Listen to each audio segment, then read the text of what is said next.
instrumental in establishing incredible organizations like Tushita in India, and Wisdom Publications, and Lama Yeshe Wisdom Archive, and Kurukula Center in Boston.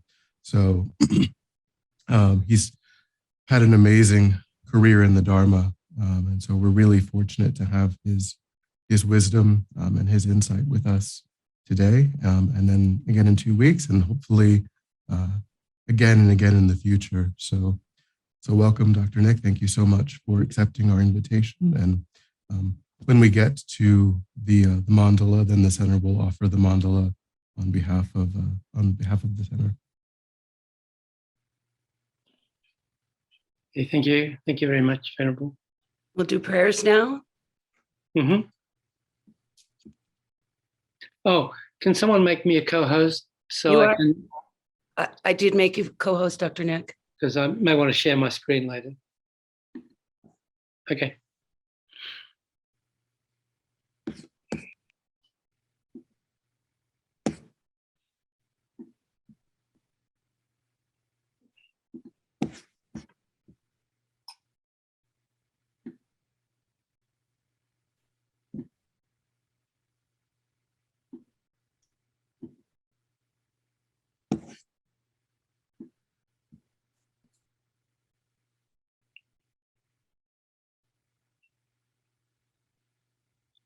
Me?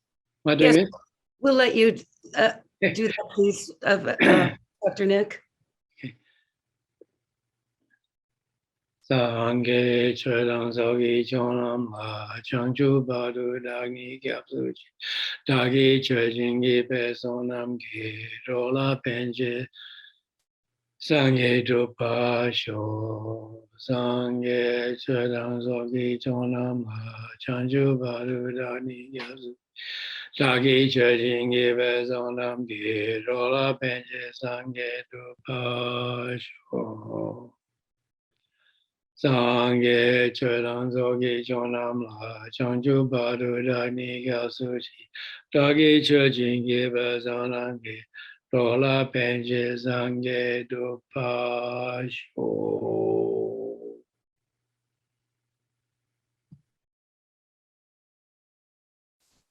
This ground anointed with perfume, strewn with flowers, adorned with Mount Meru, 4 continents, the sun and the moon. I imagine this as a Buddha field and offer it. May all living beings enjoy this pure land. O holy and perfect pure Lama, from the clouds of compassion that form in the skies of your Dharmakaya wisdom, please release a rain of vast and profound Dharma, precisely in accordance with the needs of those to be trained. Yedam Guru Ratnam.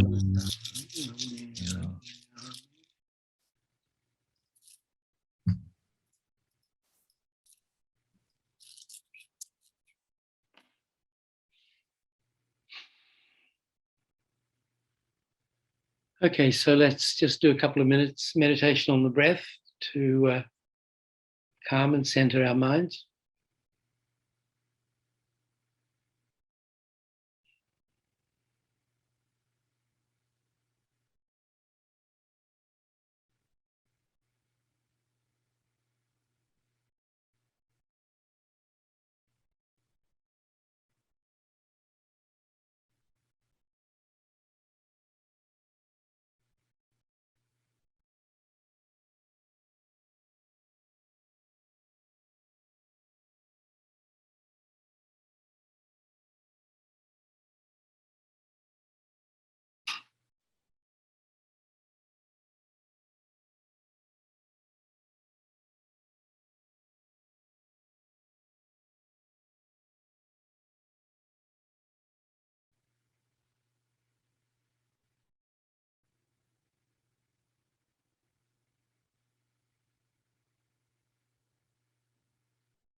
So with that verse, we took refuge in generated bodhicitta, but just to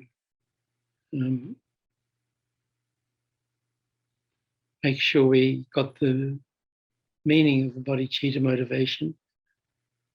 Sometimes if we're just reading the words, we don't really generate the feeling. So think, the purpose of my life is to lead all sentient beings from suffering to enlightenment.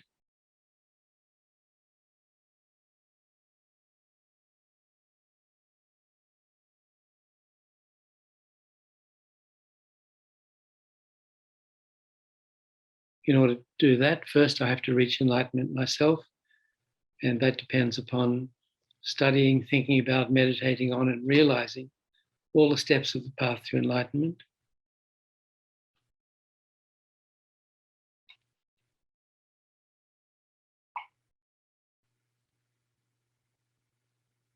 And to do that, I have to be convinced that it's possible for me to reach enlightenment, that I have the potential to reach enlightenment. Therefore, I'm going to participate in this workshop looking at our potential for enlightenment.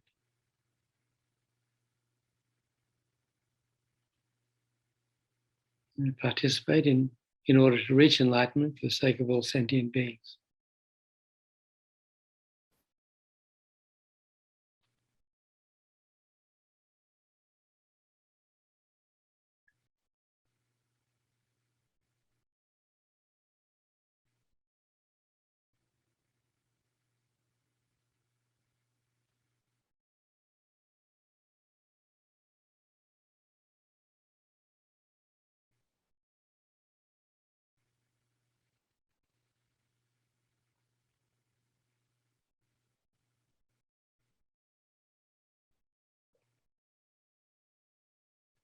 Okay, thank you. So, we'll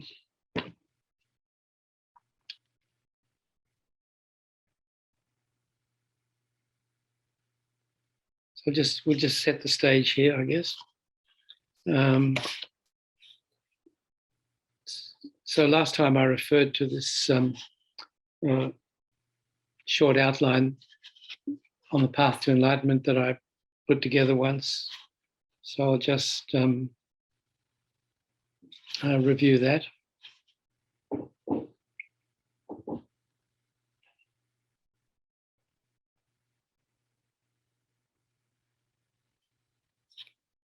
So the Buddha taught so that sentient beings would be happy and satisfied, having attained the ultimate happiness of enlightenment himself. Out of love and compassion for each sentient being, he wanted to share his experience with them all. But he could not transplant his realizations into the minds of others, remove their suffering by hand, or wash away their ignorance with water. He could only teach them to develop their minds for themselves, as he had done. Thus, he showed the path to enlightenment.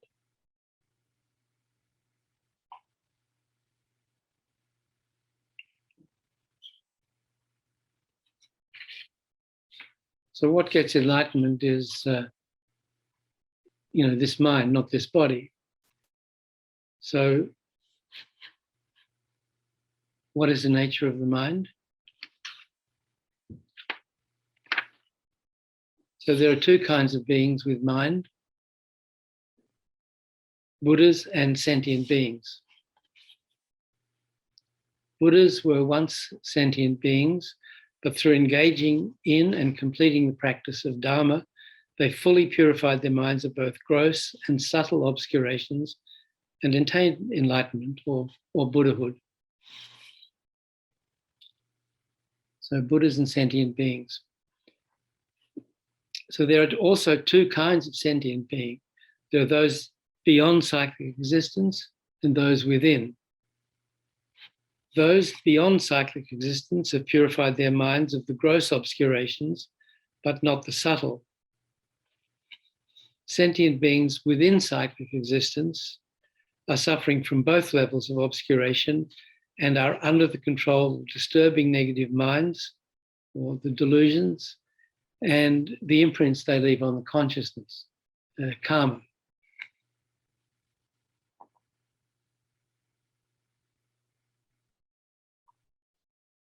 The mind or consciousness, there's synonyms, is formless, just like empty space. It has no shape or color. But unlike empty space, this formless mind also has the property of awareness, the ability to perceive objects. Additionally, the mind is impermanent, that is, changing from moment to moment.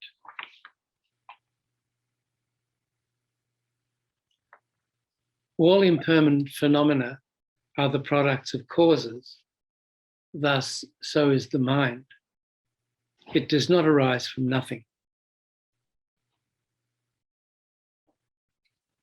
Furthermore, since effects must be similar in nature to their principal causes, the principal cause of the mind must also be a formless entity able to perceive objects, and not some material substance such as the brain.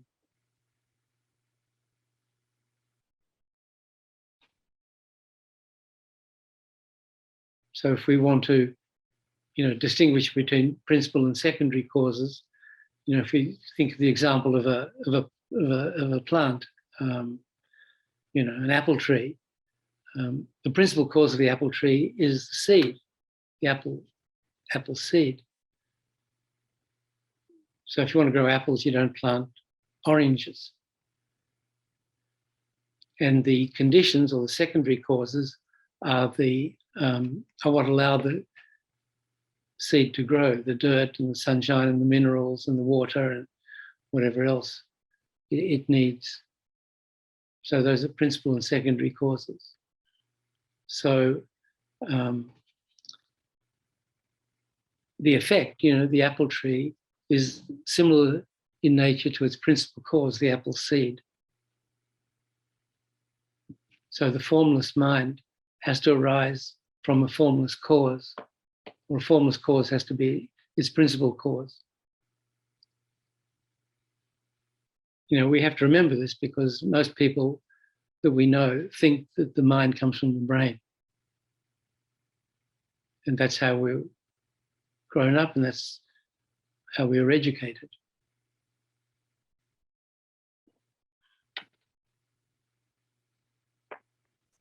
In other words, the mind proceeds from a previous state of mind.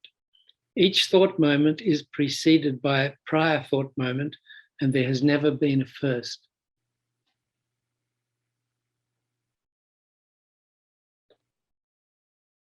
So because we come from this sort of culture, the Western scientific materialist culture, or Judeo-Christian culture,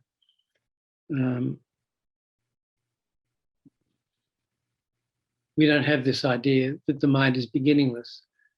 But the very first thing we learned when we went to Kopan meditation courses, as Venerable said back in the 70s, we had this textbook of Lama Zopa Rinpoche's teachings that he taught from during those early courses.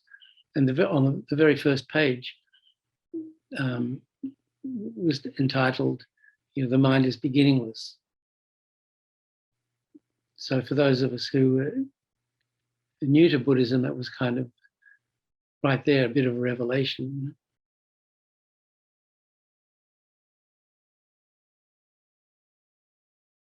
And one that a lot of us kind of dismissed as sort of a knee-jerk reaction until we got some teachings on it and thought about it and meditated on it.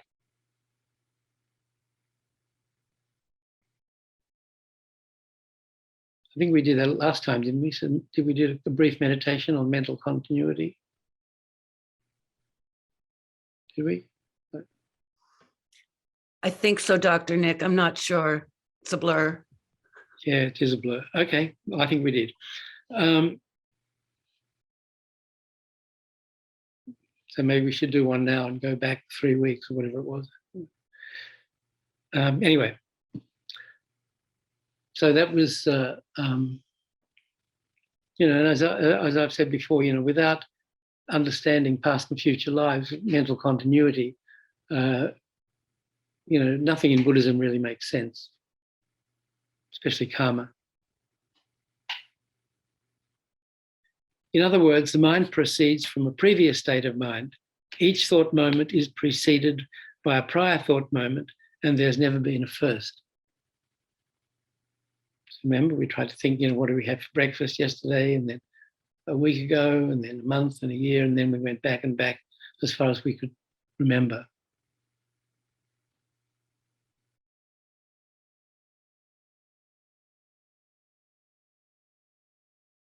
In my case, the first thing I could remember was I was nearly 4, and my mother came home with my baby brother.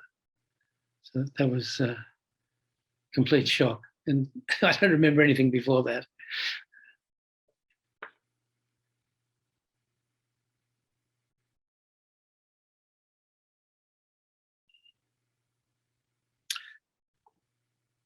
Moreover, each being's mind comes from its own previous continuity and not from another mind, such as some cosmic consciousness, or some people, there's some ideas that we come from cosmic consciousness, and then when we die, our mind goes back into this cosmic consciousness, and I don't know what happens then. Moreover, each being cosmic, or the minds of one's parents. Hence, each individual's mind is beginningless, and just as physical energy never goes out of existence, disappearing into nothingness, so does mental energy continue forever, only its state changes.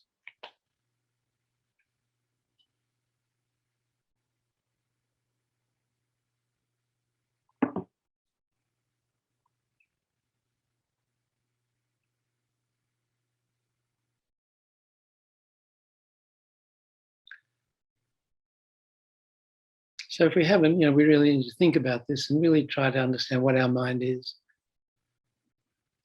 Because, we talk about mind, and people talk about mind all the time, this and that, and a lot of the time we don't really know what the mind is.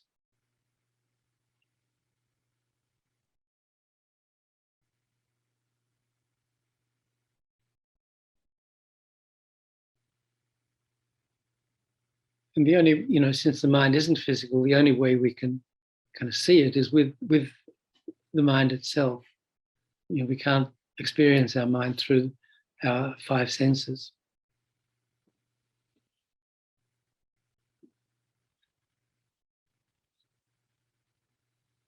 So then the next thing is, how is it possible to attain enlightenment? That's what the next workshop is, isn't it? Anyway, so there's a little preview. So the mind is also different from empty space in that it has clear light nature.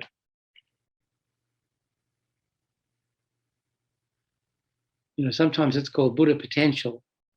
I think it's the title of this one, Buddha nature, our potential for enlightenment.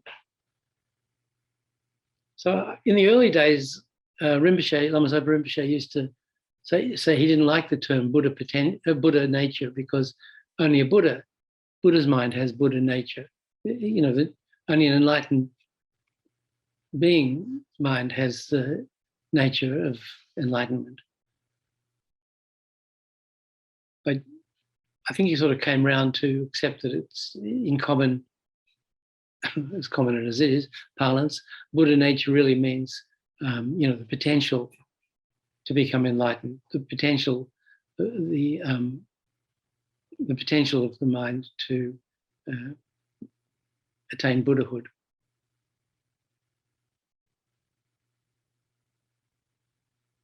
So how is it possible to attain enlightenment? The mind is also different from empty space in that it has this clear light nature. At present, our mind is like a mirror smeared with filth. Its clear light nature is polluted by our delusions. However, just as the adventitious filth is not inextricably mixed with the potentially pure, clear mirror beneath, similarly, our delusions are not one with the mind.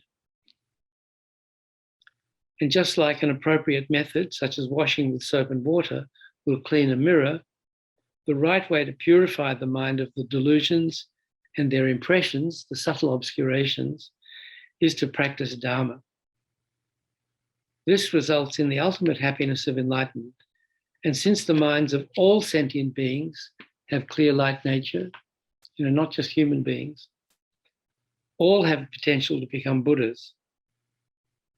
The difficulty lies in finding the opportunity to practice Dharma and the interest in doing so.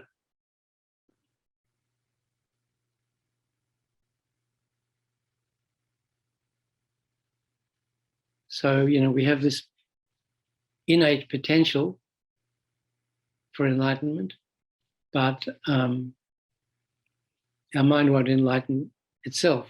We have to do something. So that's practicing Dharma.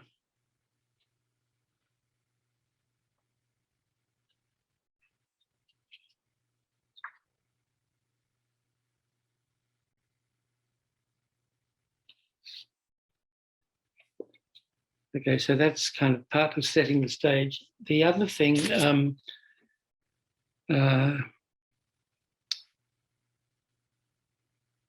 thought I'd do is look a little at the Buddhist worldview.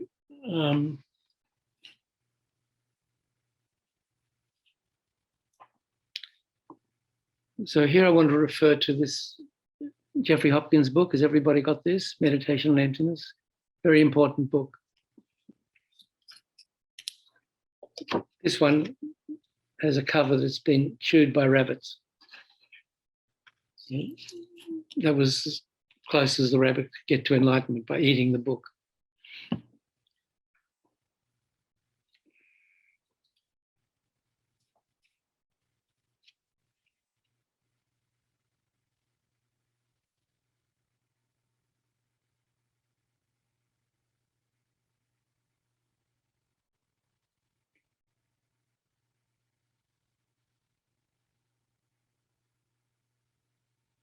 So he starts this, Jeffrey Hopkins starts his, this was his PhD thesis that was then made into a book, and actually was one of the first books that Wisdom Publications published back in '83.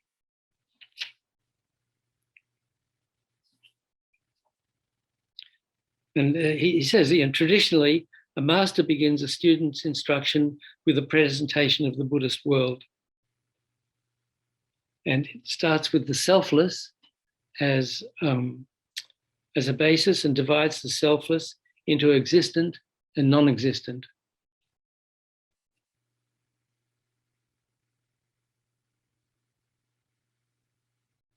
So in the Prasangika system, so you guys have such an incredible teaching program. You have so many things every day. It's amazing. So I'm sure you've studied all these things, and Geshe Sharab and again Don Hendrik. You have some really excellent teachers, and then many other visiting teachers. So I don't even know how I made the cut, but here we are. So in the Prasangika, so we know, and that there are basically four schools of Buddhist philosophy: Vaishika, Sautrantika. So those are Hinayana schools, and there are two Mahayana schools, Chittamatra and Madhyamaka. And Madhyamaka is divided into Svatantrika and Prasangika. So the Prasangika, which is the view of Nagarjuna and Chandrakirti and Shantideva and Lama Tsongkhapa and all our lamas in the Gelug tradition, that's considered the highest of the different Buddhist views. How they view the self. And in the Prasangika system, selfless, which is what he's looking at here, it means that which does not inherently exist, does not exist from its own side.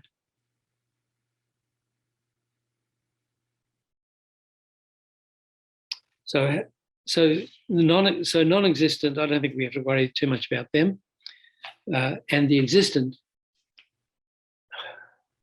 Well, in a way, we do have to worry about the non-existent because we're all going around with this idea of me, I, me, this self. I mean, this is where I feel it here. I think a lot of us do, you know. There's a real I in here somewhere. Kind of a little ill-defined, but we feel it. It's inherent self. You know, there are two kinds of self. There's the innate self, the one that we're born with and that all the animals have and that has existed in our mind since beginning of time, this feeling of I, this self.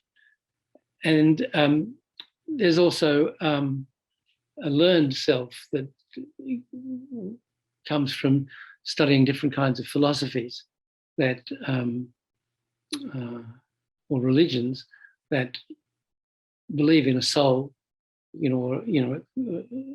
some permanent entity that goes to heaven or hell or whatever happens. So this innate sense of self we've had since beginning of time, and this real I that we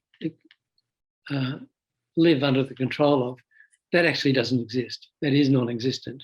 So to the extent to which we have to be concerned with the non-existent, that's the main non-existent thing we have to worry about, because that's what kind of destroys our life.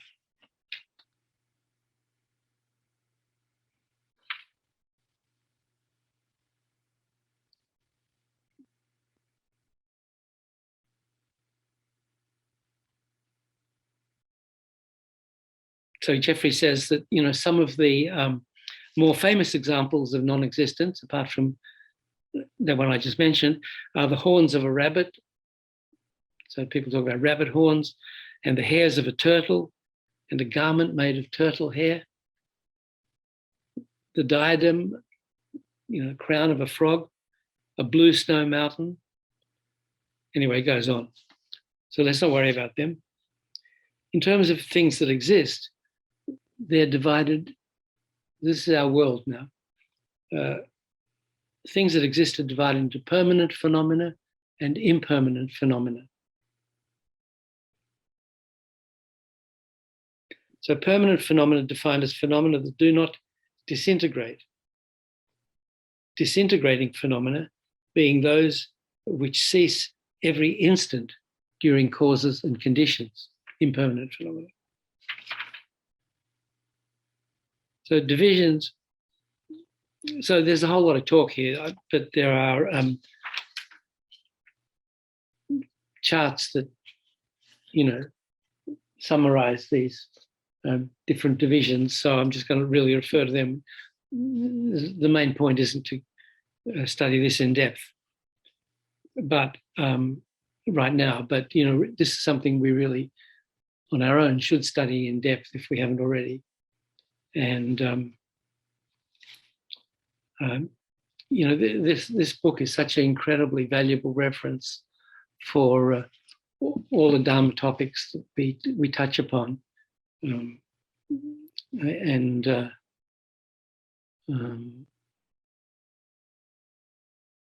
It's something that you can always keep handy to look things up, because pretty much always you'll find it's in this book, Meditation on Emptiness.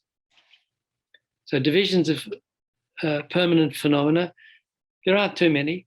There's space, there's analytical cessation, non-analytical cessation, and suchness, or ultimate reality.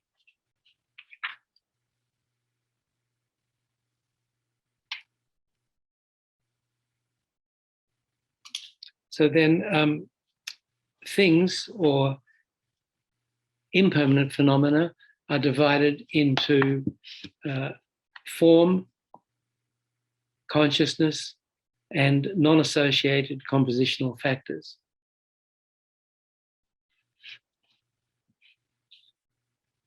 So then the forms are divided. There are 11 kinds of forms: eye sense, ear sense, nose sense, tongue sense, body sense, Then visible form, sound, odors, tastes, tangible objects, and form for mental consciousness. So then, forms are divided into shapes and colors. Colors are divided into a whole lot of different categories. Shapes are divided into all different kind of categories. Sounds are divided, smells, tastes, objects of touch. All these things are divided into different divisions.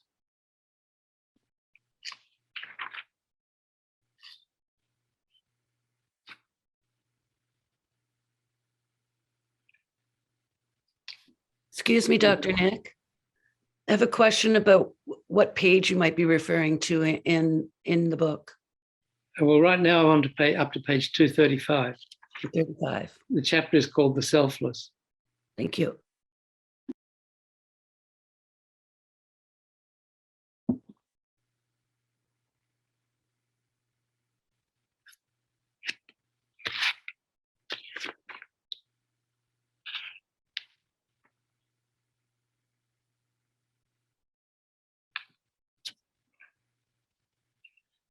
So consciousness or mind, which is kind of what I'm trying to get to.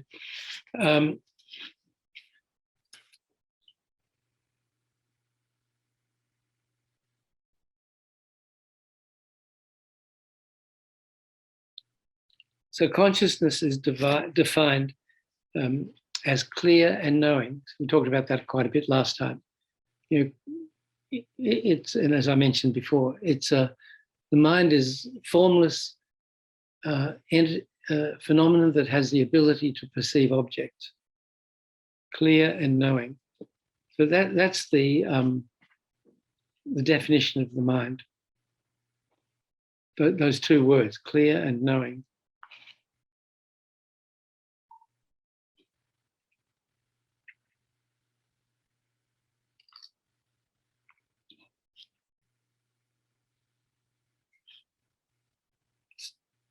So there are two types of consciousness, mind and mental factors. I'm sure you've studied Lorig with Geshe-la or with Gendon, so you probably know all this stuff anyway.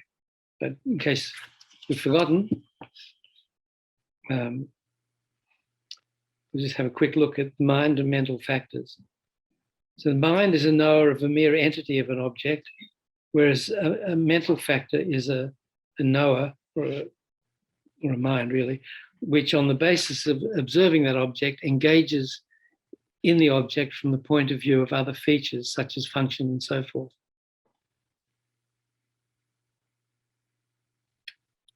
So the minds are divided into 6. There's eye consciousness, ear consciousness, nose consciousness, tongue consciousness, and body consciousness. And so those are 5 physical consciousness, the consciousness of the 5 physical senses, and then mental consciousness.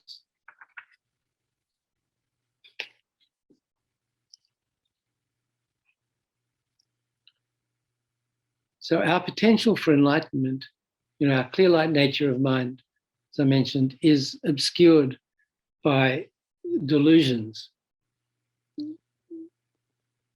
So there are 6 principal delusions and 20 secondary delusions. So why we haven't reached enlightenment yet is because we haven't eradicated those delusions. It's like we haven't washed the filth off the mirror of our mind. So, as I mentioned before, the way we do that is through practicing Dharma. So we have to know what these delusions are, what we have to remove. So there are 51 mental factors. So they're divided into 6 groups. There are 5 omnipresent mental factors. These are 5 um, mental factors that are present in every moment of consciousness. So feeling, discrimination, intention, contact, and mental engagement. So then there are 5 determining factors. I'm not going to go into these. There are 11 virtuous factors. And then there are 6 root afflictions or 6 principal delusions and 20 secondary afflictions or 20 secondary delusions.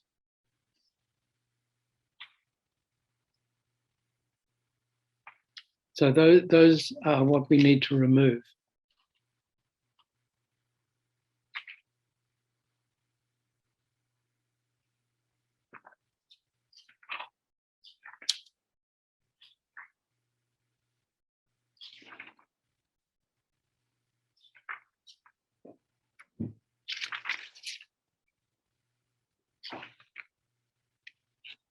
So the 6 root afflictions are desire, anger, pride, ignorance, doubt, and afflicted views, of which there are 5. So desire or attachment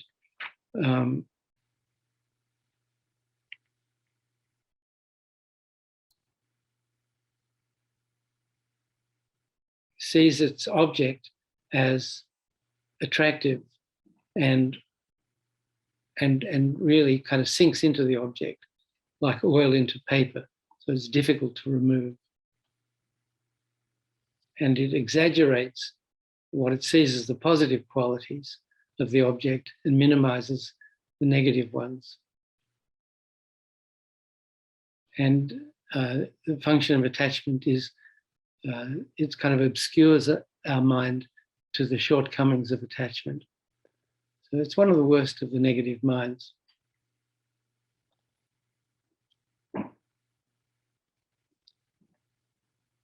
So anger is an intention to harm sentient beings, to harm the suffering in our own community continuum, or to harm phenomena that are sources of suffering, such as thorns. So generally anger arises when attachment is thwarted. So there are 7 kinds of pride. That's kind of interesting. I won't dwell on it now. Then there's doubt. It's a two-pointedness of mind with respect to the 4 Noble Truths, actions and their effects, and so forth. So, as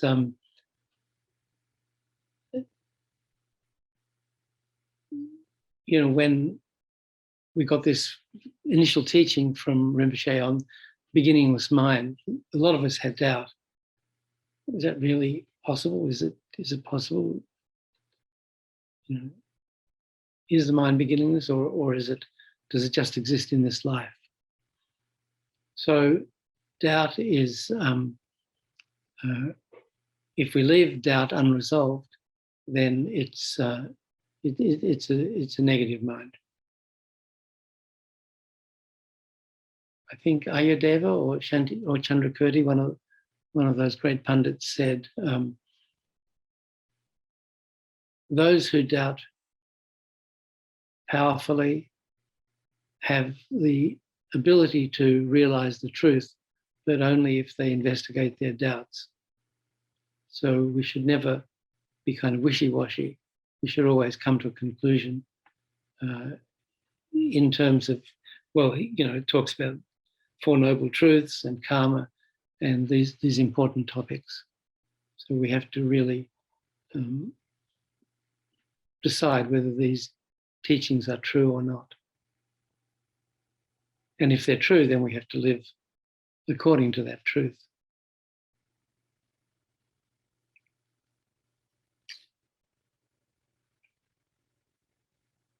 So doubt, and then the afflicted views, there's these 5 are a view of the transitory collection as real. So the transitory collection is our 5 aggregates, our form and the 4 mental aggregates. feeling, discrimination, compositional factors, and consciousness, as we always mention in the Heart Sutra. So all these things are, they're all impermanent, but we see them as real and permanent.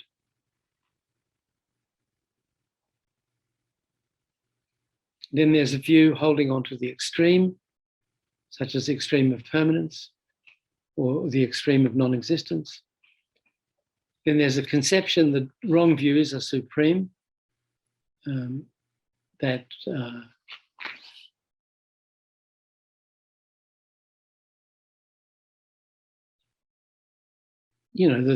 there is a soul, that there is a real I, and that is the best way to live. That's the best thing to believe in. Then there's a conception of bad ethics and bad modes of conduct as supreme. We see some people think, animal sacrifice, sacrificing animals to the gods is essential and necessary and important part of their spiritual practice.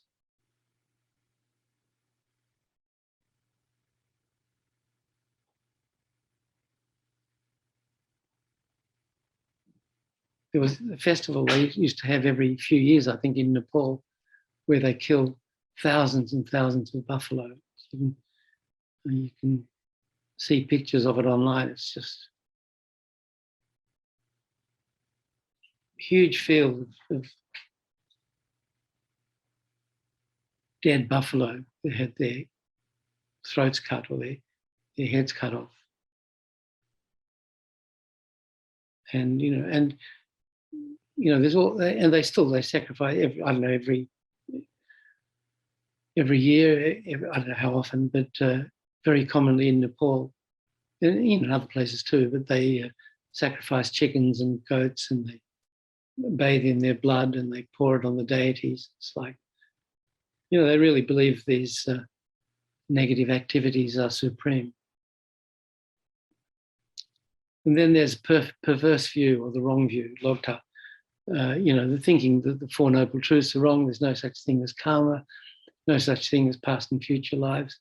This is one of the 10 non-virtuous actions, and creates very powerful negative karma.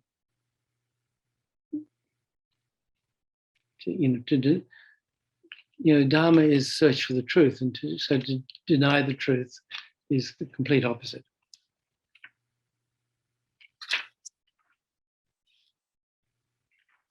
So those are the 6 principal delusions. The second, so those we have to eradicate, we have to purify. And they're the 20 secondary delusions we also need to purify.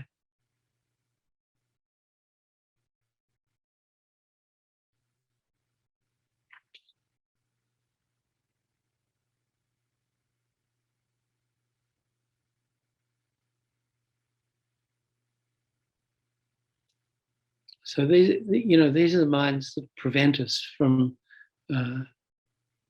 realizing the clear light nature of our mind. Prevent us from realizing our potential. Belligerence, it's an intention to harm another through striking and so forth, when one is in any of the 9 situations of harmful intent. So this person has harmed me, this person is harming me, this person will harm me, this person has harmed my friend, this person is harming my friend, this person will harm my friend, this person has helped my enemy, this person is helping my enemy, this person will help my enemy. So belligerence, has the function of serving as the basis for bearing weapons, punishing, and preparing to injure others. So there's more explanation here. The second one is resentment.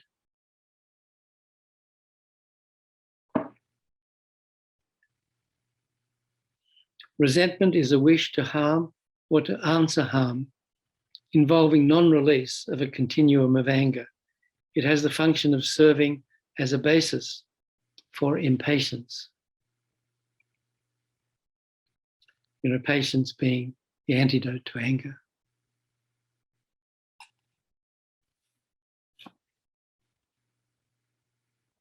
So at most of the Kopan courses, Lama Zopa Rinpoche didn't teach these mental factors, but they were in the book, The Wish Fulfilling Golden Sun, the course textbook.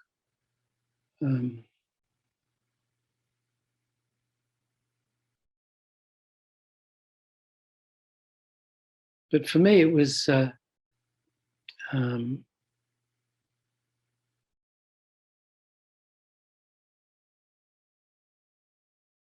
among the many important teachings that Rinpoche gave in that first course that I did in fall of 72. Imagine, nearly 50 years ago.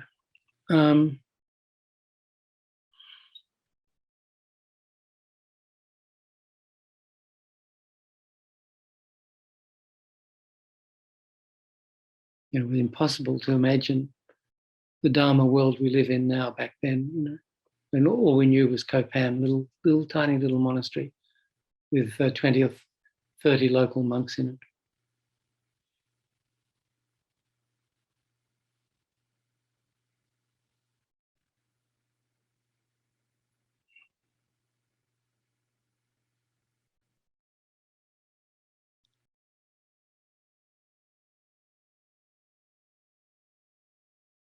When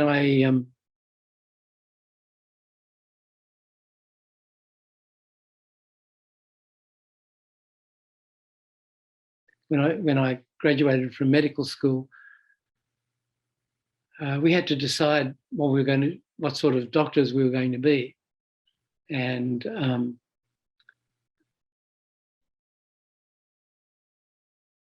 for a lot of us, it meant finding a specialty that we could relate to, that we wanted to practice in. And for a while, I thought I'd like to become a psychiatrist. And one of my rotations as an intern was on the psych ward. The teachers, most of the teachers were, most of the psychiatrists we worked for were analysts, were Freudians. But there were a couple that were so-called organic psychiatrists. I mean, we gave people tranquilizers and antidepressants, such as they were back then, 60 years ago. And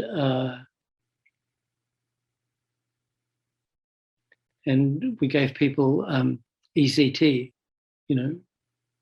shock electroconvulsive therapy.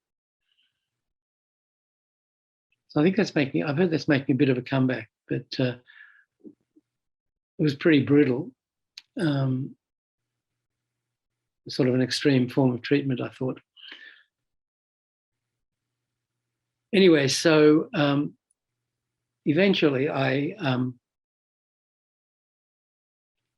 after working with these guys and looking at how their lives turned out, most of them were not very pleasant people. Their lives, to me, seemed like a bit of a mess, and I said I didn't want to finish up like them. So I decided not to become a psychiatrist. And then later on, after I got to met the lamas and started receiving Dharma teachings that talked about the mind, I realized that none of these doctors, none of these psychiatrists, even now, they don't know what the mind is. They don't know it's clear and knowing.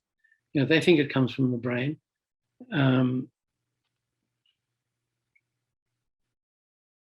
So, even the most sort of drug-crazed hippies that were at these courses that got the message that the mind is clear and knowing, that it's formless, that it's doesn't come from the brain.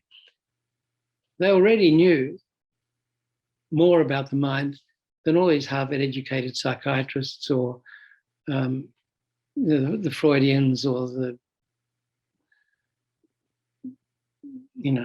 other branches, the Jungians and whatever. So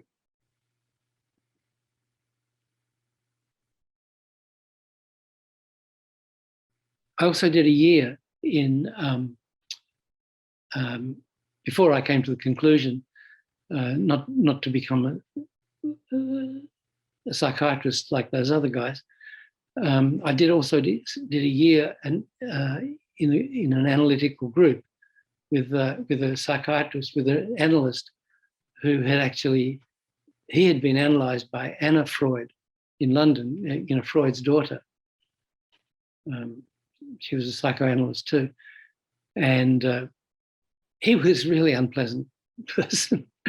And a year, I didn't feel better off.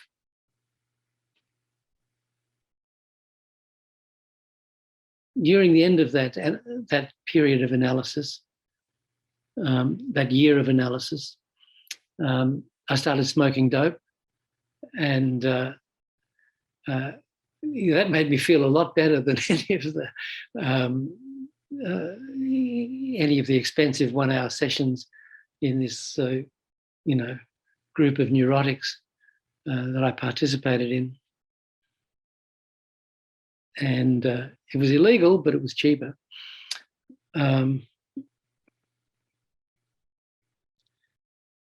in a way, if it weren't for that, I wouldn't be here now, like doing this. I don't know what I'd be doing, but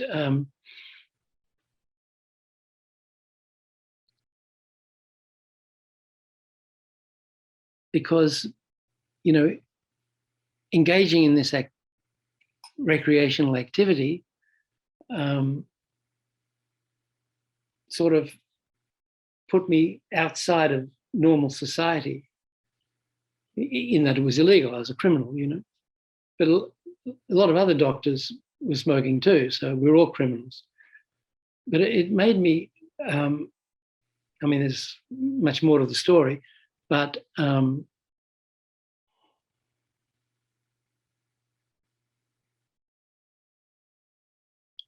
it made me look at the practice of medicine a little bit from the outside.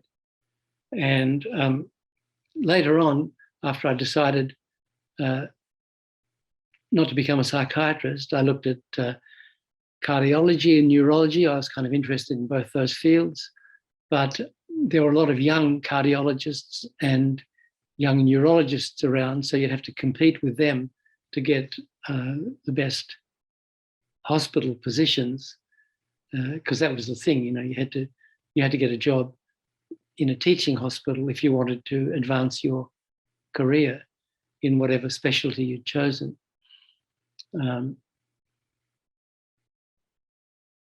So then I looked at nephrology, kidney disease. That was kind of the up and coming field in the early 60s, mid 60s, dialysis and transplantation.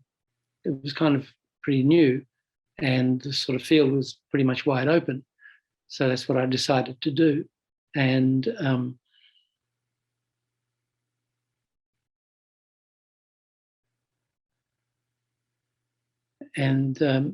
the job, I did a year's research, which was horrible. And I decided that I didn't want to, clinical work was what I wanted to do. I wanted to work with patients, not, torture rats and rabbits in a laboratory. So then I got a job I was in Melbourne, in Australia, but then I got a job in Brisbane as a senior resident or registrar in the renal unit, and where it was a fairly new unit, and they just started doing transplantation, and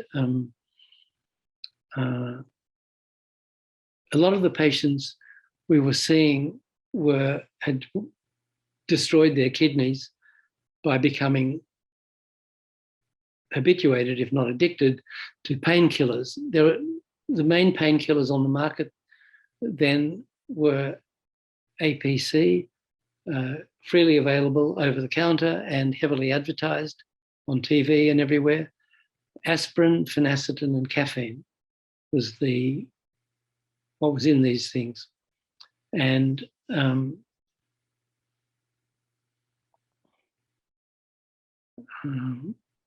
the aspirin, I'm not sure what the phenacetin did. The aspirin was kind of the main analgesic, the painkiller there, and the caffeine gave people a bit of a lift, and people became habituated, and people were taking, 15, 20 of these things a day, and the ads were, the first sign of a headache, take a couple of Becks or Vincent's. These are the brand names. And especially up north where the weather was warmer, people got dehydrated more easily. And so these things that were excreted by the kidney became concentrated in the kidney, and then they destroyed the kidney. And then the people's kidneys failed and they needed to be dialyzed, and then they need to get a new kidney.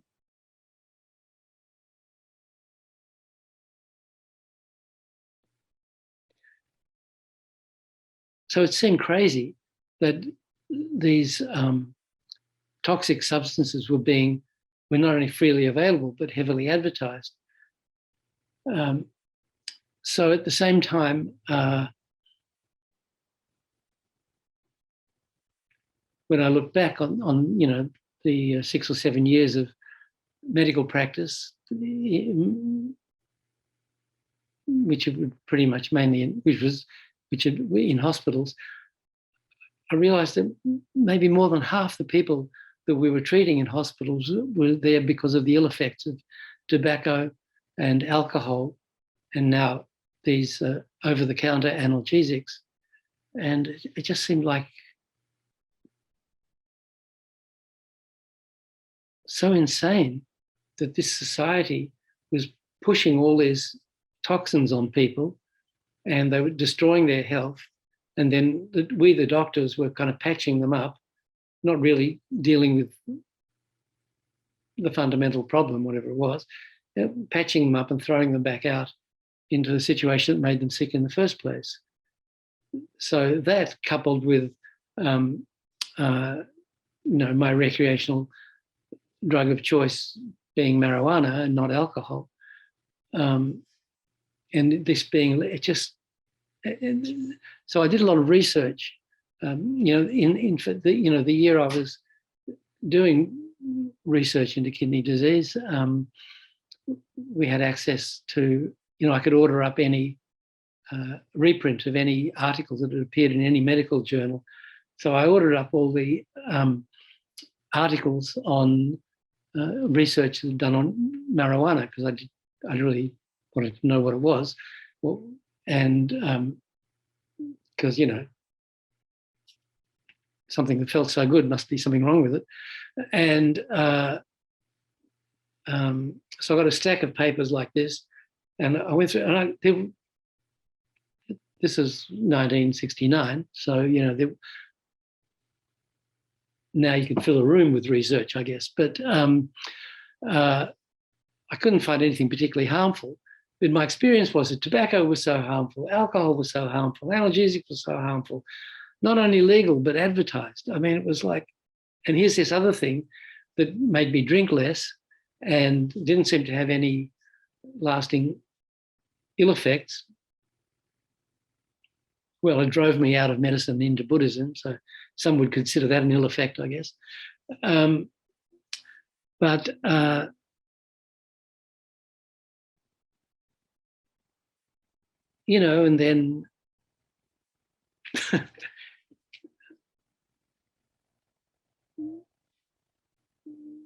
then I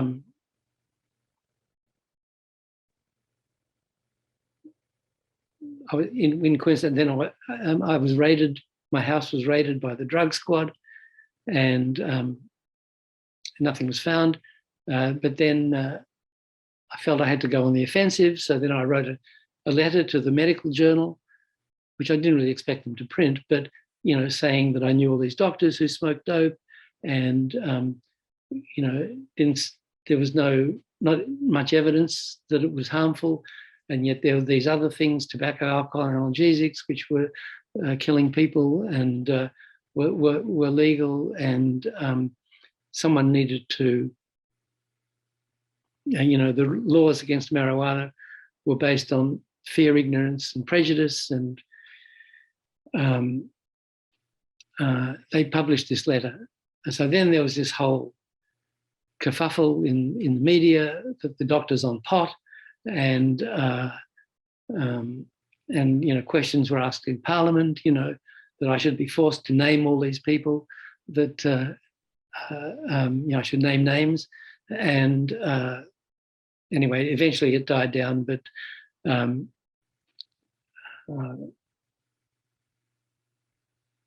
some people had felt I didn't have a great future in medicine because of this, and I was kind of disillusioned with the whole thing. So we decided to travel the world for 4 years, me and my girlfriend, take a break from it. And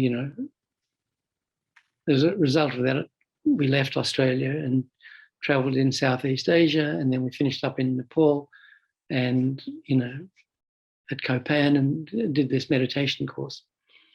And there I finally felt I was getting an introduction to myself, because we meditated on these 20 secondary delusions, and I had them all. It was like, wow, this really is me, and so all these years of study in medical school, and not that we were taught anything really about the mind, but study of psychiatry, the experience of the analytical group, I felt, for me, these were really kind of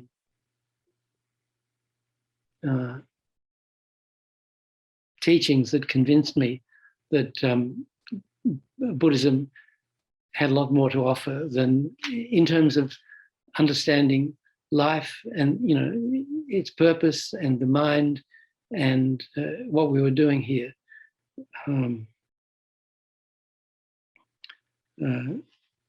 This was really convinced me that Buddhism had a lot to offer. These teachings, particularly meditating on them, thinking of each of the 20, well, the principal delusions too, but particularly these secondary ones, these little bits of mind, that we all have.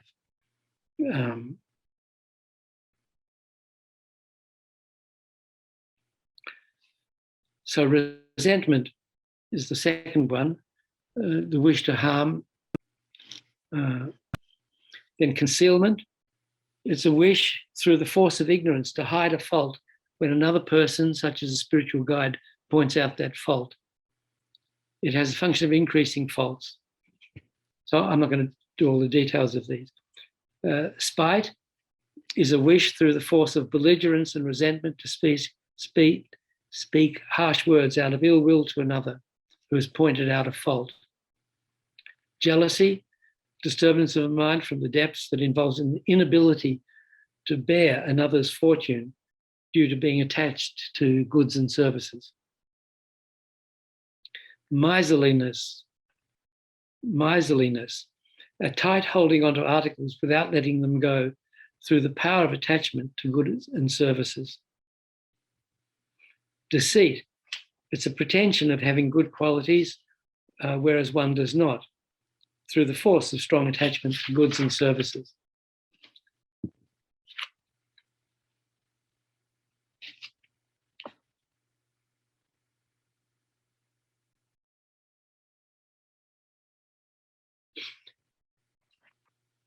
Yes, so, and deceit also serves as the basis for what we call wrong livelihood. So wrong livelihood refers to deceitfully gaining goods. So when we get teachings on the preliminary practices, the part about making offerings on our altar, it says the things that we offer on the altar, the flowers, the water, the flowers, the fruit, incense, light, these things that we offer should not be gained through any of these so-called wrong livelihoods.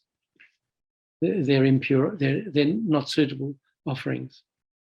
So the 5 wrong livelihoods are, hypocrisy, speaking soft words in accordance with another's thoughts, praising others' possessions, through speaking on the faults of miserliness and so forth, and through praising another's act of giving.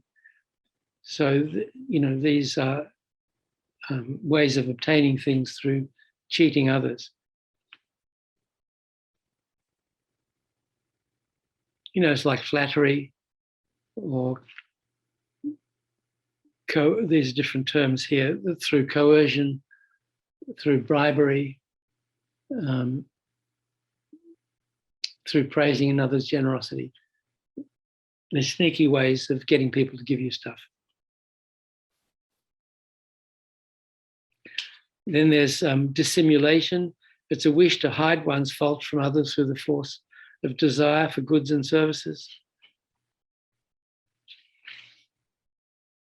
So, so deceit is pretending to have good qualities that we don't, and dissimulation is hiding our faults.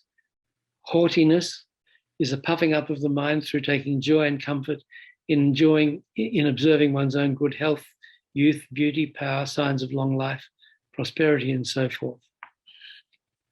So it's a bit like one of the kinds of pride. Harmfulness, it's an unmerciful wish to harm other sentient beings.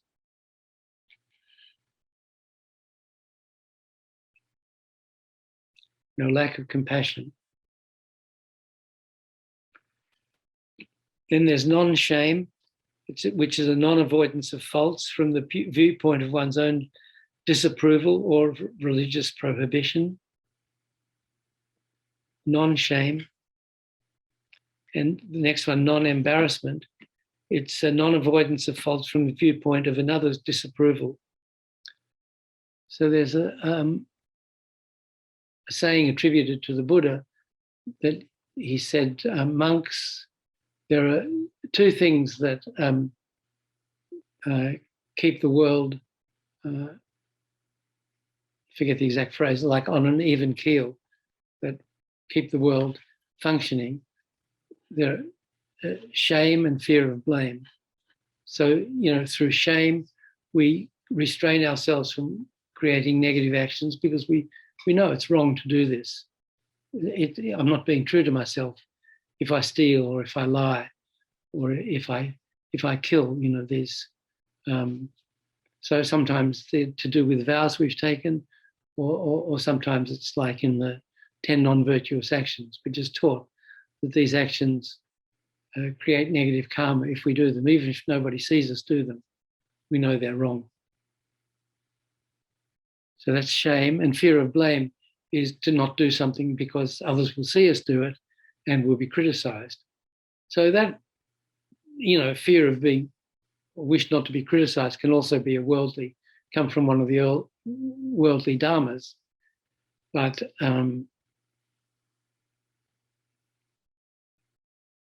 even though, the impulse is negative, because we don't want to get a bad reputation, still it stops us from doing that negative action. So it's as good as far as that goes. Shame and fear of blame. So their opposites are 2 of the 20 secondary delusions, non-shame and non-embarrassment.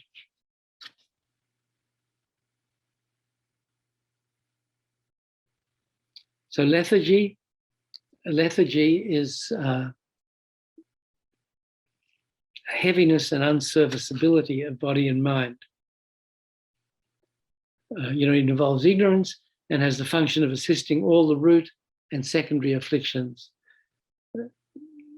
For independence on lethargy, these things increase. So, we can't be bothered. Excitement is a scattering of mind to attributes of the desire realm experienced previously and an engagement in them with attachment. So that's, what disturbs when we sit and try and meditate on the breath. Excitement takes our mind off the breath to more interesting things.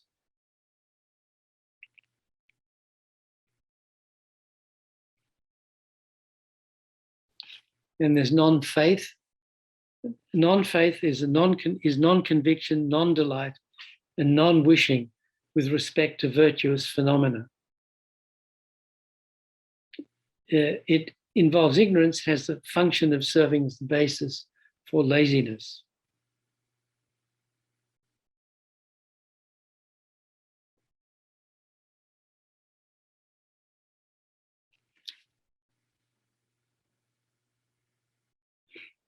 Laziness, the next one, is a non-delight in virtue due to attachment to lying down and so forth.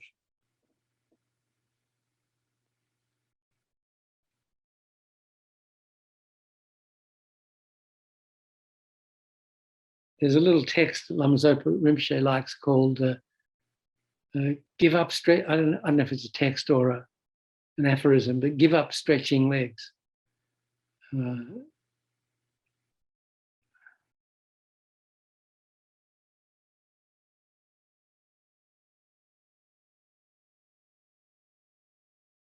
So basically attachment to lying down.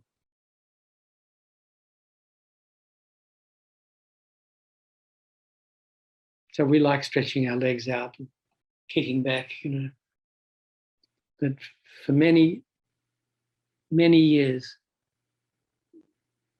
I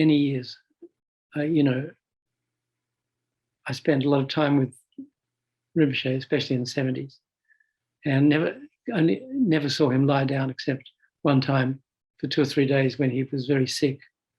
In 73 or 74, he stayed in his room at Copan at the monastery, and he had a very high fever. Otherwise, he was always sitting up, and the most you'd ever see him do was kind of lean back.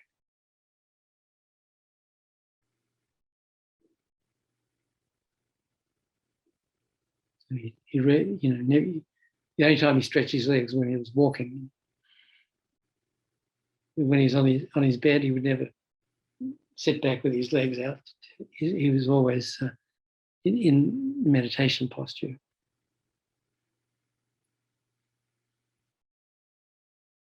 And, he was famous for not having to sleep. And in those days, he did probably 9 or 10 hours every day of formal practice. He had his prayer book, and with all the long sadhanas of, the main deities, Yamataka, Haruka, Kuya Samaja, and I don't know what else he did, but so many different formal practices he did. And, we weren't allowed to disturb him. And he could only see visitors from, 5 till 6. Lama Yeshe was in charge.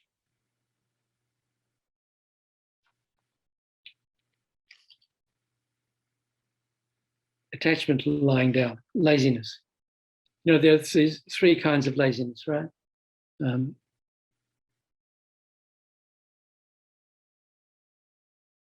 The laziness of procrastination, putting practice off till tomorrow or the day after, not practicing, putting things off.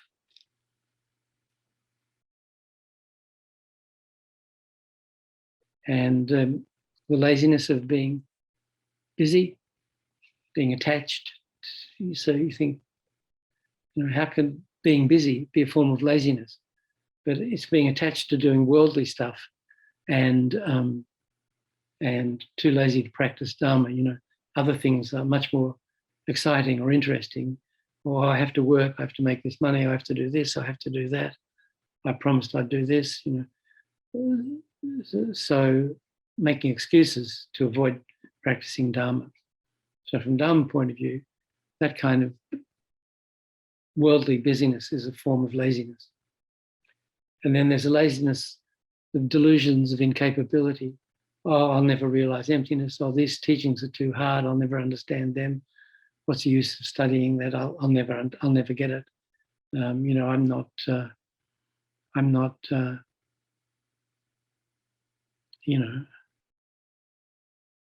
not capable of doing a long retreat. All these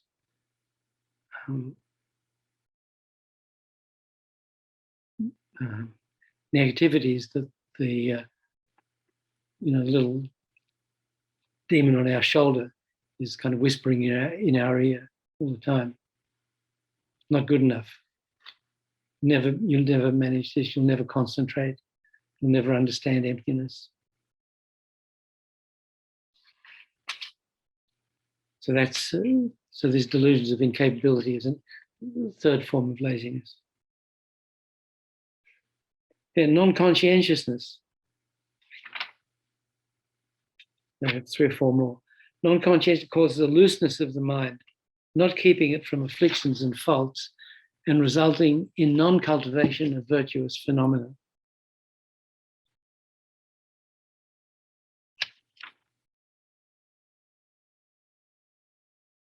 So all these have more. I don't have time to go through them in detail now.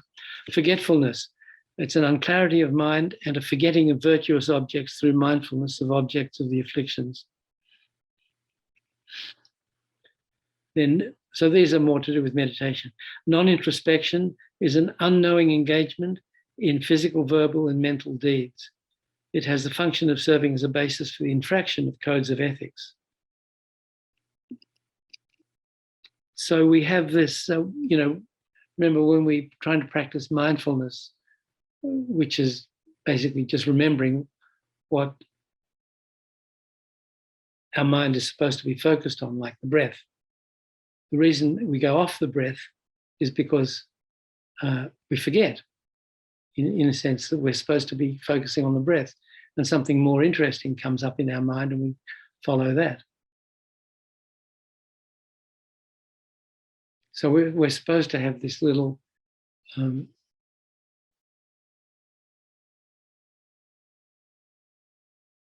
sentry, little corner of our mind, vigilance or alertness, watching for impending distraction. And so we can see the impulse to think or do something negative coming across the horizon. So we deflect it if we have this awareness of what's going on in our mind.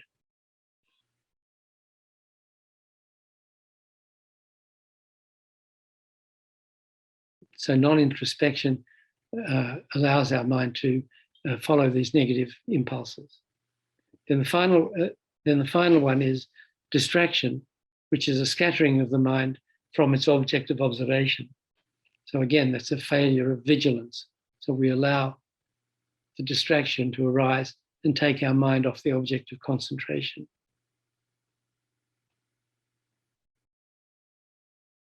So these are the 20 secondary delusions, or the negative mental factors. So these 6 and the 20, these are what we're talking about when we talk about the delusions, the obscurations that prevent us from realizing our potential.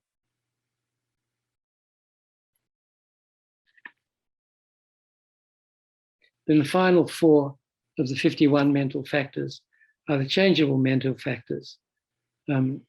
So they're changeable because they can be positive or negative depending on our motivation, such as sleep, contrition, investigation, and analysis. So sleep, we understand. Contrition, it's remorse or regret for a deed done by oneself in accordance with one's own thought or upon pressure by someone else, which one subsequently comes to dislike. So there's virtuous contrition. This is like regret, so remorse. So if it's positive, if we regret our negative actions, it's non-virtuous if we regret virtuous actions. Oh, I shouldn't have given that money. Now I don't have anything for myself. It can also be neutral.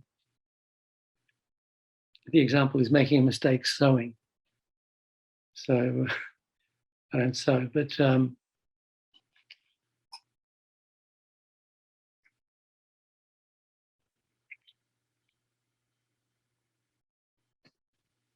then investigation and analysis. So investigation is a inquiry into the rough entities of objects as well as their names, whereas analysis is a fine discrimination of these.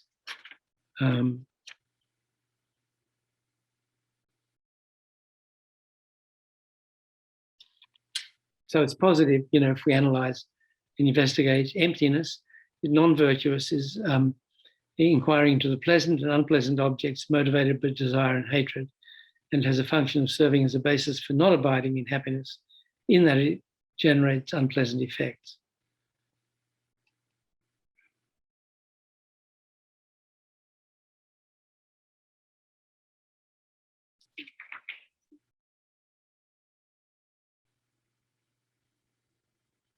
So, gross analysis might be being attracted to a particular make of car, thinking, oh, this looks nice, got a nice shape, and it looks good, and I'd look amazing if I was driving that. And then investigation is then looking at it. Oh, it has, all-wheel drive, and it has, I like the color, and it has these fantastic wheels. I mean, looking at the details of this gross object of attachment.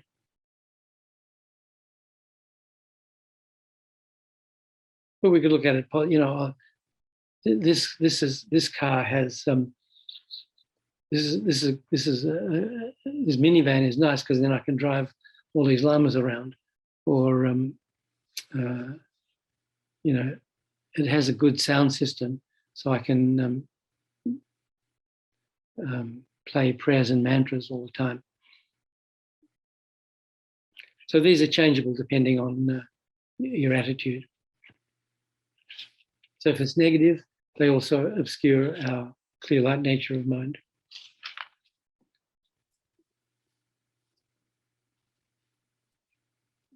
So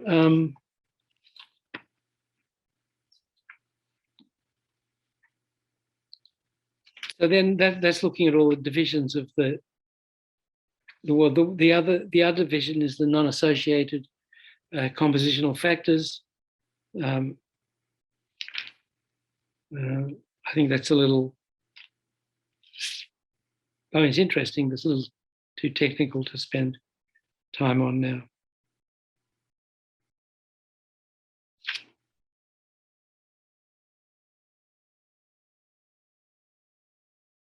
But the person is neither mind nor form, and there are non-person compositional factors such as birth, aging, impermanence, continuity, time, sort of more numbers, abstract things. So anyway, that's just the way the world is classified. And, we teach our children, not that I have any children, but, when they're little, they get taught nursery rhymes and, cute stories about animals or things like that, stuff which is basically useless. Whereas it was interesting to see the young monks come into the monastery, when they come in the monastery, and first they're taught some very simple prayers and mantras, just to kind of start fertilizing their minds. But then they study these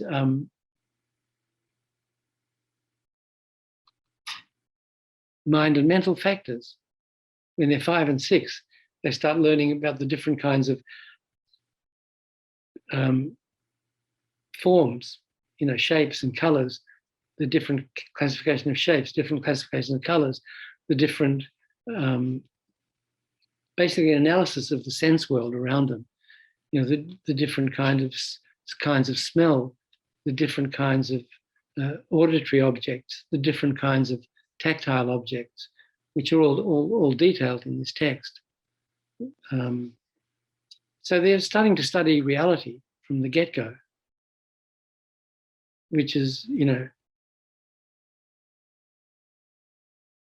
somehow much more useful than, little Bo Peep. Not to malign little Bo Peep, but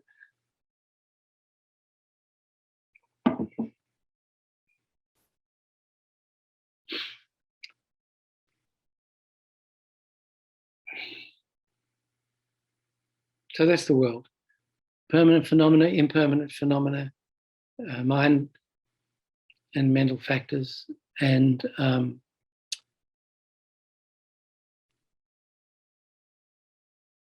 now, so these things are impermanent. They're not one with the mind, these delusions. So we have to remove the ones we have and not encourage the development of more.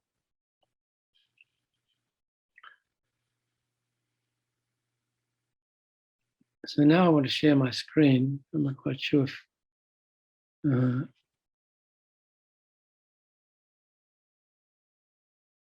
can do that. You see that? Yes, we can. Yes, we can. So this is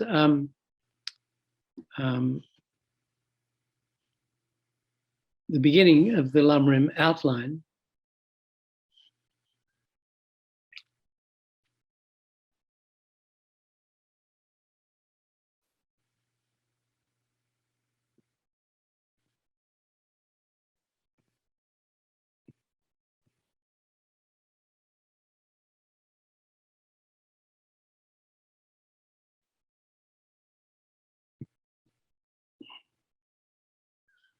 So this is the beginning of it, this yellow one, and then this is the path of this green one is the path. Can you see my cursor? This is the path of the being of least capability, the path of the being of intermediate capability, and the path of the practitioner of greatest capability, bodhisattva path. So this, if we want to reach enlightenment, this is the roadmap. This is the miracle, that there's a roadmap to enlightenment, a roadmap to spiritual perfection. So what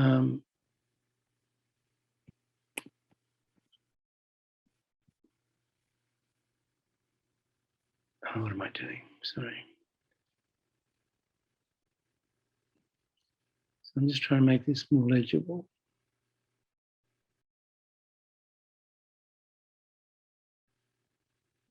So the general outline, which follows, this is from Pabonka Rinpoche's Liberation in the Palm of Your Hand. And have you seen this before? Have you got this? It's made by one of the Italian students, Piero Siriani. There's this one, and there's one in much greater detail that has all the different, more of the different steps of the outline. This is, believe it or not, this is the rough one. So the Lamrim starts off, it explains the greatness of the authors, given to show teaching has immaculate source. Mainly it's about Atisha, who, who put together the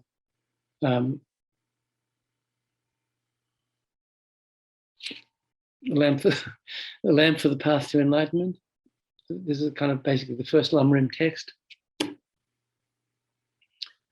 which we've been trying to study at Kurukula Center the last few months. So then the second one talks about the greatness of the Dharma, given to increase one's respect for the instruction. So this largely talks about the benefits of the Lam Rim, the way the advantages of this arrangement of the Buddha's teachings. Then the third main outline here is how to teach and listen to the Dharma that has these greatnesses, these two greatnesses.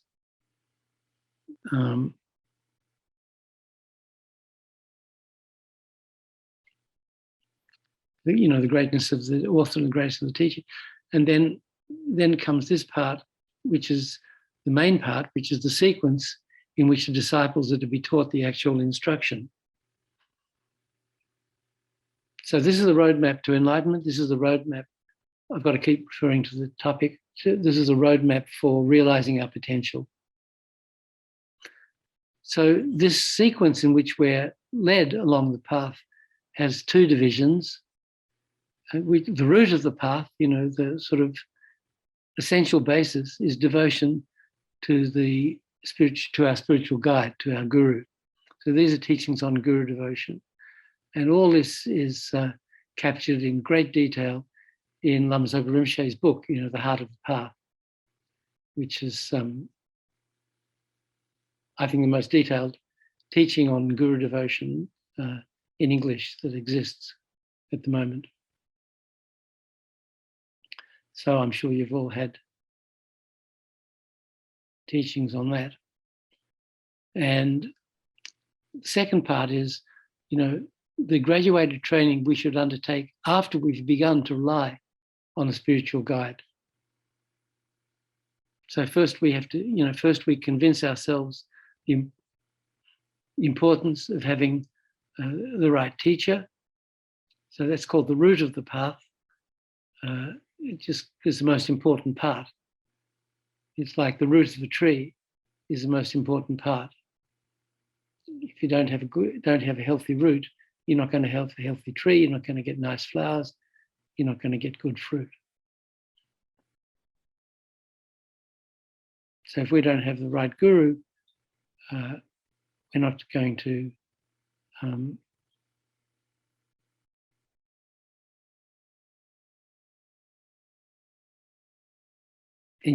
we're not going to enjoy the fruits of our practice.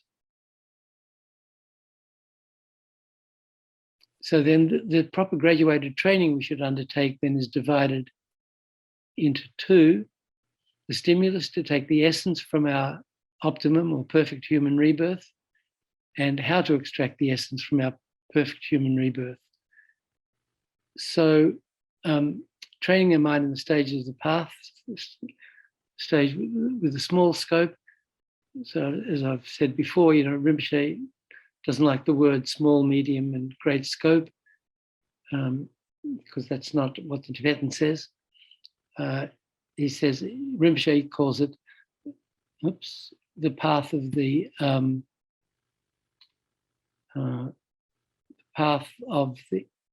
why do I do that?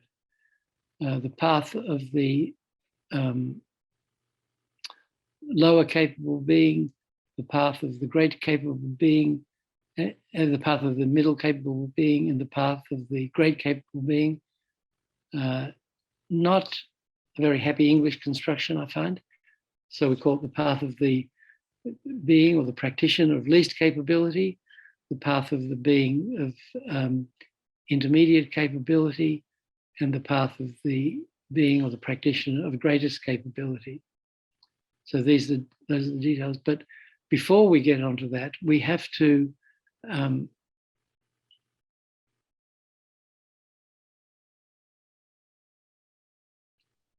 exhort or stimulate or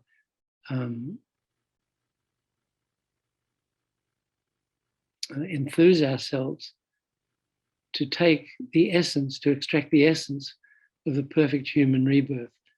And in other words, to realize our potential for enlightenment.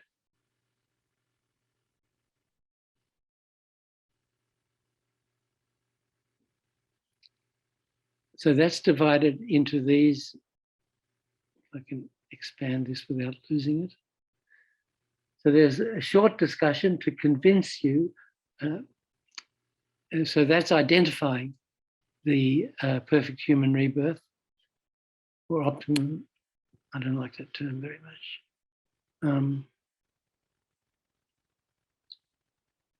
So really just explaining what the perfect human rebirth, the 8 freedoms and 10 richnesses, 10 endowments are. Then thinking about the great benefits of the perfect human rebirth. So short-term point of view, the ultimate point of view, and how every moment is beneficial, and thinking about how it's difficult to acquire. So the causes are difficult to create, some analogies for the difficulty, and it's difficult by nature to acquire.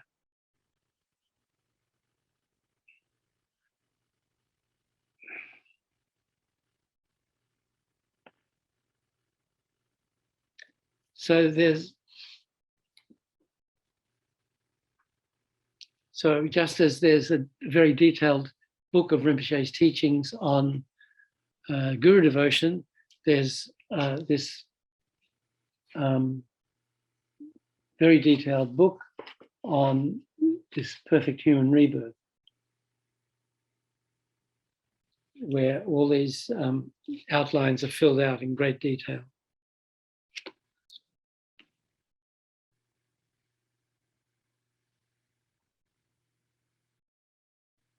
So now I'm going to talk a little bit about that. I'll stop this share now.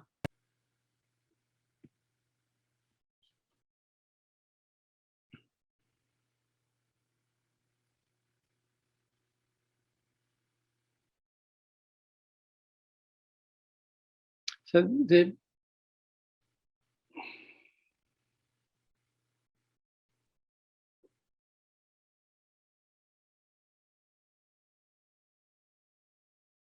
to realize the potential for enlightenment, we have to have the basis for realizing a potential. And this life that we have received now, this human life, is that basis.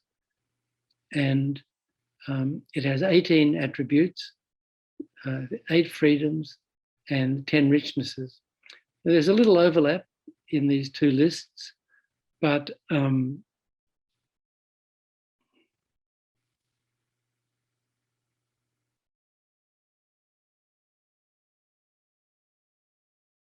as the title suggests, 8 freedoms and 10 richnesses imply, the 8 freedoms are states from which we are free, called the unfree states.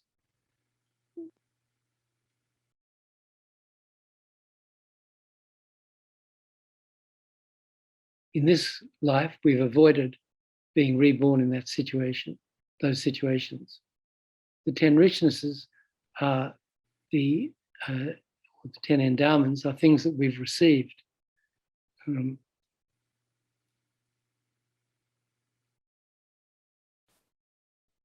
Things with which our life is enriched.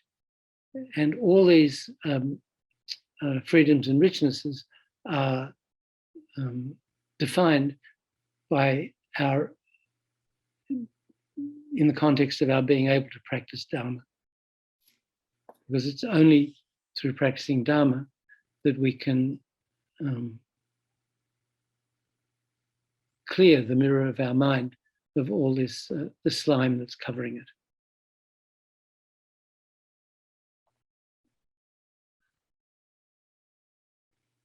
So the 8 freedoms there are 4 freedom from being born in. There are 4 non-human states we've avoided being reborn in, and there are 4 human states that we're free from. So the 8 non-human states, we're free. So we know, cyclic existence. When I was talking before about the 2 kinds of sentient beings, there are sentient beings who are in cyclic existence, and there are sentient beings who are free from cyclic existence. So the ones who are free, they're called arhats, or liberated beings, or Arya, noble, higher level bodhisattvas. Those are sentient beings who are not enlightened. They're sentient beings, so they're not enlightened, but they're non-samsaric sentient beings. In cyclic existence or in samsara, within the wheel of life, there are 6 realms, 6 kinds of existence. There are 3 lower realms and 3 upper realms. The 3 lower, you know all this. The 3 lower realms are the hell realms, the hungry ghost realms, and the animal realm. And the 3 upper realms are the human realm, the asura realm, and the sura realm. These sura and asura never really found the right translation. Some people call them gods and non-gods. But, a non-god could be any other kind of sentient being. Human is a non-god. Anti-gods, gods and anti-gods, titans, the non-gods are sometimes called. Anyway, there are these 2 upper realms.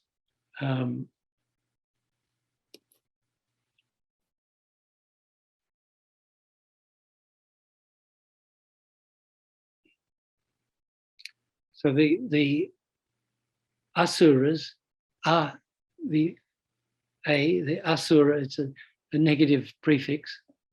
So that's why it's sometimes called non-gods.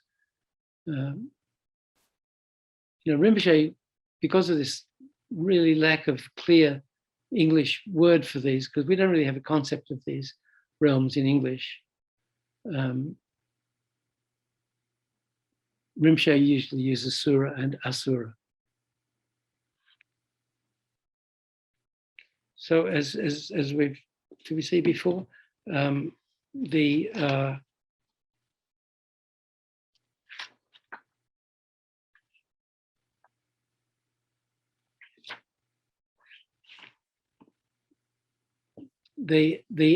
asuras, the anti-gods, the non-gods, the titans, what do you call them, are kind of jealous gods. They live in a kind of god realm, but they can see the suras, the real gods, and their incredible life, and they're jealous, and they're trying to and they're warring all the time with the gods, trying to steal their enjoyments.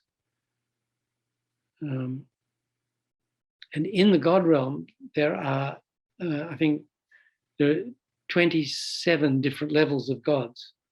So there are the desire realm gods. There are 6 realms of those, and then there are the formless form and the formless realms. So we divide just now cyclic existence or samsara into these 6 realms. We can also divide it into 3 realms: the desire realm, the form realm, and the formless realm. So in the desire realm are the hell beings, the hungry ghosts, the animals, the humans, the asuras, and then the 6 lower levels of the God realm, the suras. They're in the desire realm. Then in the form realm, these are different states of absorption. I don't know if you know this book, do you? Have I mentioned this before? Dr. Adrian Feldman's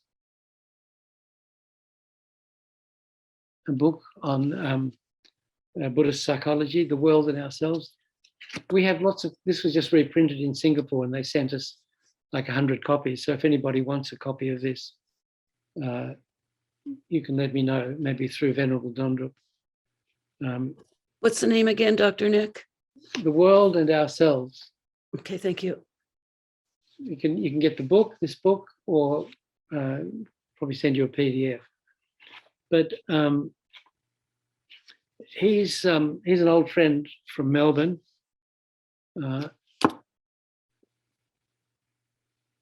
He actually he was in med school with my younger brother, and he came to the 6th course at Copan, and he's also written an autobiography called Leaf in the Wind, which talks about his life pre-Dharma and then his life post-Dharma.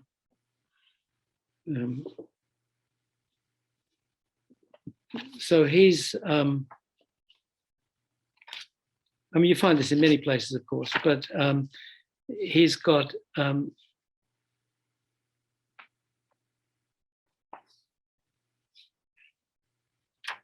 divisions of these God realms.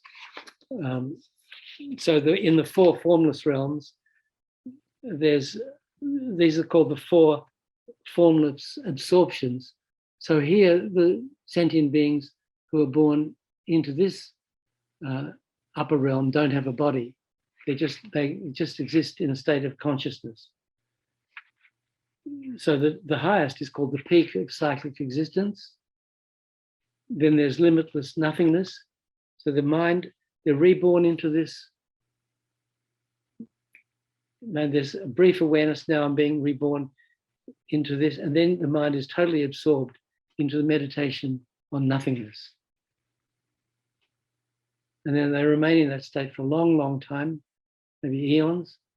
And then when that karma runs out,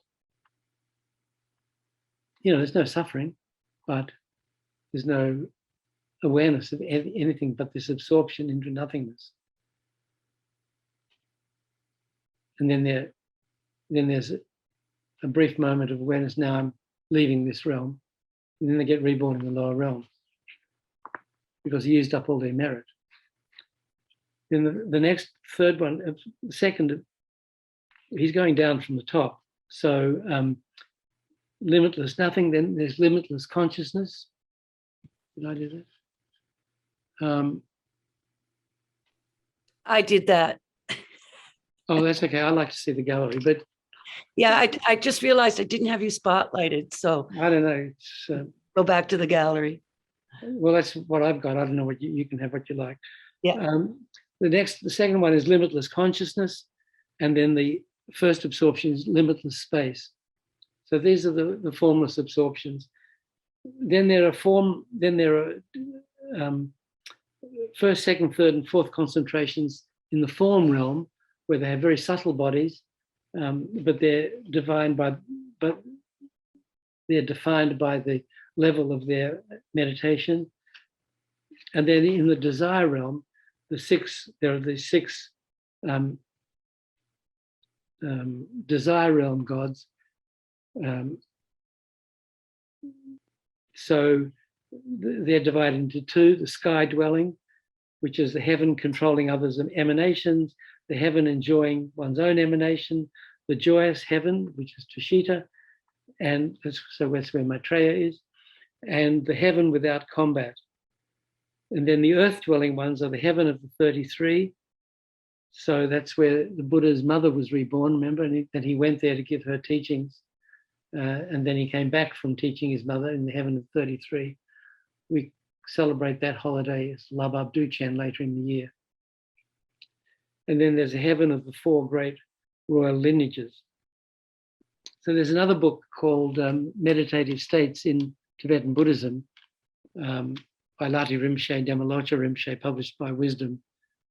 We also published that many years ago. So that goes into great detail into all these different meditative states. So then here, Venerable Gassa calls them the demigods, the asuras, and then humans, animals, hungry ghosts, hell beings. So those are the different realms.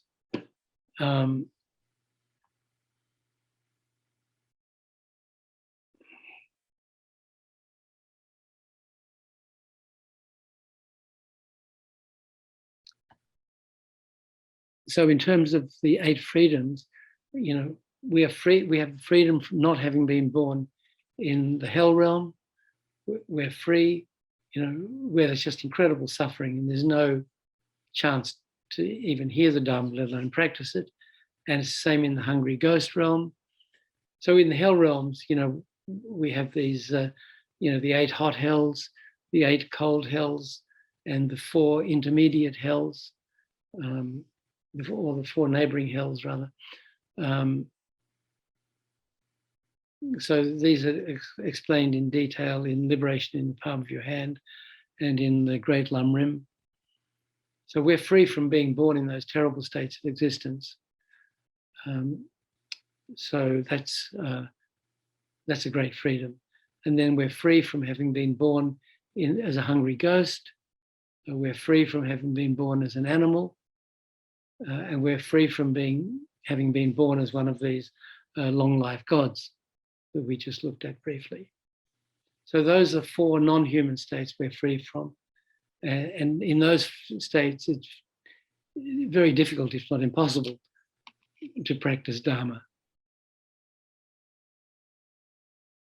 In the 3 lower realms, it's impossible to practice Dharma because of the overwhelming suffering we have to experience. And in the God realms, it's impossible to practice Dharma either because we're one of these intensive states of absorption, nothingness or limitless consciousness or limitless space. We're just born there, we remain there, then we die there. No opportunity to practice Dharma. Or if we're in one of the desire realm, God realms, there are so many enjoyments, we're kind of intoxicated by pleasure, and there's absolutely no interest in practicing Dharma. And also we don't have the experience of suffering. So, develop renunciation. You're like, what's to renounce? I'm having such a great time. I'm not renouncing this. So,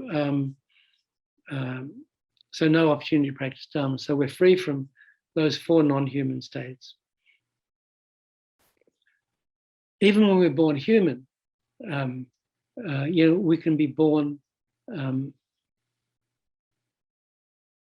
at a time when there are no Dharma teachings. So now we're born, even though we weren't around when Buddha Shakyamuni was here giving teachings, at least, what we call it, trickle-down Dharma. We're experiencing trickle-down Dharma.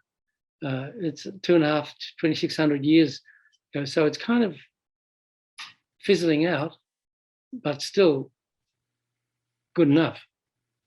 So we're very fortunate that to have been born at a time when the Dharma teachings still exist.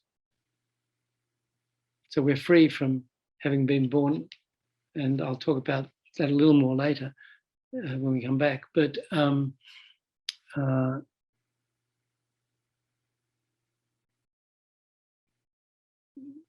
so we're free from being born at a time. But even when the Buddha was around, if we were born human on earth, you kind of had to be born right there in India where the Buddha was. If you're born anywhere else, if you're born in Tibet, if you're born in, Kentucky, if you're born in, there's anything wrong with Kentucky, and if you're born in Australia, no Dharma. So even you were born at a time when the teachings were on earth, you weren't born in a place. So we're free from that unfortunate condition because we're born in a place where the Dharma exists, where we can receive teachings.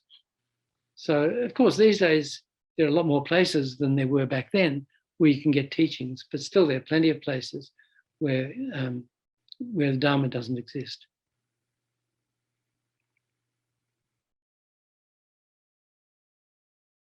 Even in Tibet, where Dharma flourished for 1,000 years, you can become a monk, or a nun, you can practice a bit of Dharma, but you don't really have freedom to practice Dharma properly, even in Tibet.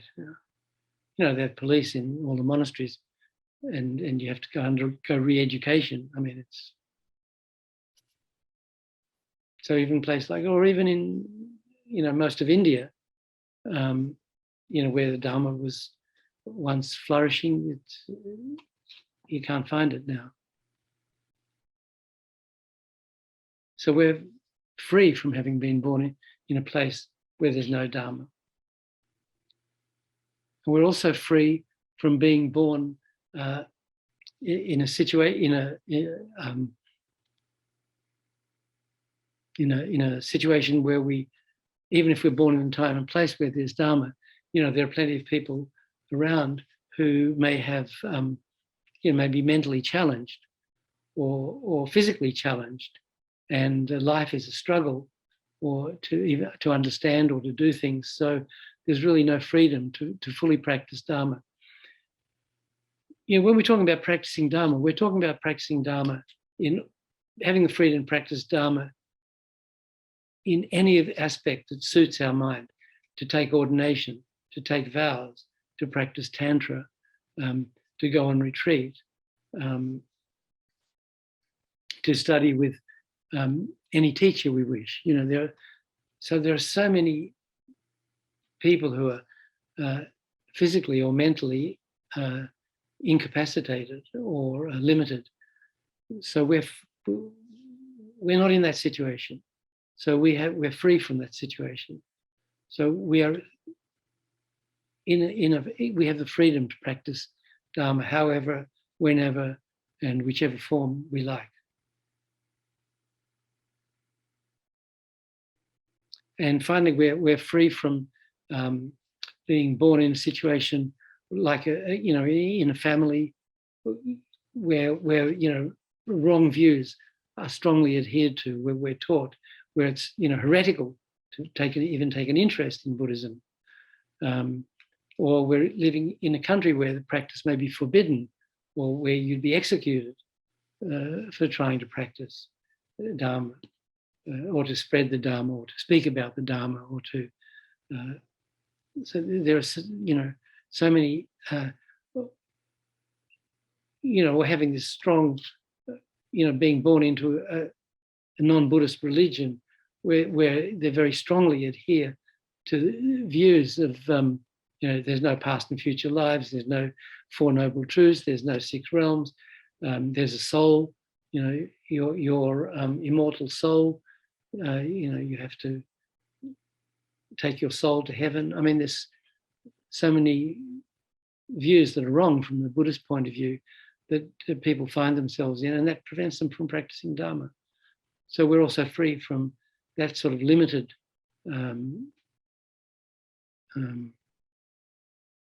environmental or mental situation that prevents us from practicing Dharma. So, very briefly, these are the 8 freedoms, and we also have the freedom of being able to go to lunch.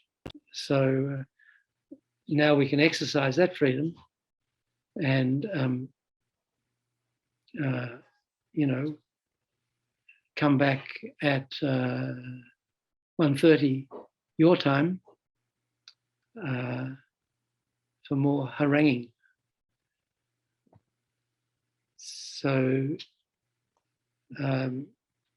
let's dedicate the merit we've created so far by generating bodhicitta and talking about the Buddha's teachings and our potential for enlightenment. So because of this merit, may all sentient, we just cut out the middleman, may all sentient beings quickly reach enlightenment. So we dedicate our merit that we've created so far to the enlightenment of all sentient beings.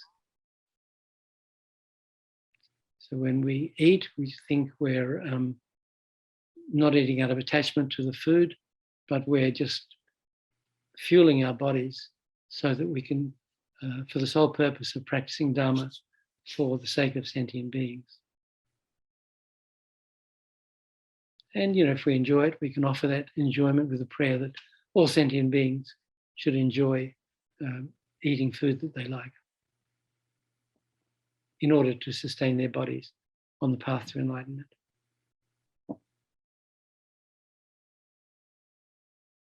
Venerable, any more formalities before we break? No?